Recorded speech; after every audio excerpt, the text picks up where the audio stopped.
Akikah korban bukan per individu, korban per keluarga. Berdasarkan hadis Abu Ayyub Al-Ansari, kunna fi ahdin Nabi sallallahu alaihi wasallam rajulun yudahhi bi sya'a aw sya'atain bi nafsi wa li ahli fayakulun wa yut'imun. Kami di zaman Nabi, Abu Ayyub Al-Ansari ditanya oleh tabi'in. Tabi'in tanya kepada Abu Ayyub Al-Ansari, macam mana korban zaman Nabi? Adakah sahabat buat korban hari ni sama macam Nabi? Sepatutnya soalan ni tak boleh tanya. Tentulah sahabat orang yang mencontohi Nabi. Tapi tabi'in tanya kepada sahabat supaya clarify, sahabat ni buat korban sama macam Nabi ke?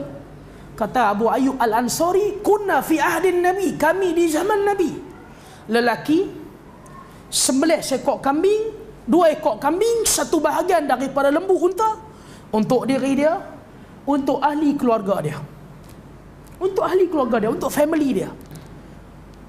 Kata Imam Syaukani dalam kitab dia Nailul Awtar, walaupun dalam rumah tu ada 100 orang, korban seorang ketua keluarga merangkumi seluruh ahli keluarga. Nampak tak? Kita kena perbetul kita punya persepsi. Sebab kita duk ingat, aku buat korban, bini aku pun buat korban, anak-anak aku pun buat korban. Ada orang pula pergi buat korban untuk anak-anak. Kita diminta untuk melakukan akikah pada anak-anak, bukan korban. Kalau tuan-tuan ada kelebihan rezeki, ambil 2 bahagian. 2 bahagian buh nama kita dua-dua. Ada rezeki lagi, ambil 4 bahagian. Ni tak payah 1 bahagian nama dia, nama isteri, nama anak-anak. Ada lebih rezeki lagi, ambil 5 bahagian. Ada lebih rezeki, ambil 6 bahagian.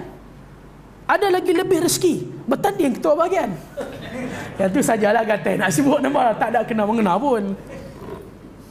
Sebab, tapi saya sejujurnya, saya berpegang dengan pendapat mazhab Hanafi dalam masalah korban, yang mengatakan ibadah korban wajib. Mengatakan ibadah korban wajib berdasarkan hadis riwayat Imam Ahmad. Man kana lahu sa'ah falam yudhi fala yaqrabanna musallana. Siapa-siapa yang Allah bagi dia kelebihan rezeki,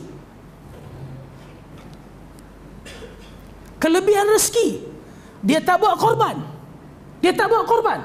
Allah bagi dia rezeki harta, Allah bagi rezeki kepada dia macam-macam, Allah bagi kepada dia rezeki yang tak terhitung, dia tak buat korban. Fala yaqrabanna musallana, jangan datang dekat dengan tempat solat, kata Abu Hurairah, dan ini pendapat dia. Jangan mai sembahyang raya. Nabi tak mau tengok muka orang yang kedekut ni. Kata seorang ulama di Pakistan, Maulana daripada Ahsanul Ulum, Zarwali Khan. Maulana Zarwali Khan ni guru kepada Maulana Fakhr Razi yang baru ni kan.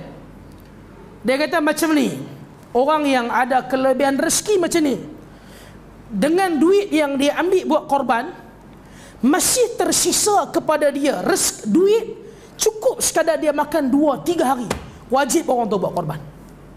Tak, kita ni buat korban ni tuan-tuan, tak, duit yang ada tu saya rasa lebih pada 2-3 hari kot.